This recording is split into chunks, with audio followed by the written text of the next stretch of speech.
Nhiều khi anh biết trách tất cả nhưng lại sợ tàn cho bay mất.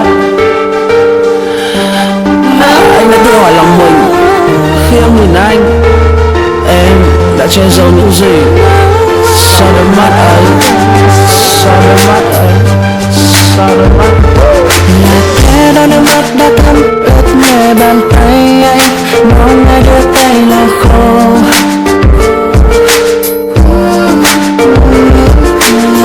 Là có lúc em muốn đi xa thật xa anh, để giờ làm quên những bình yên đó. Lại một lần nữa để mất hết tình yêu luôn cần nơi anh, nơi mất ngây thơ nào. Em không biết, anh không muốn dành thêm một lần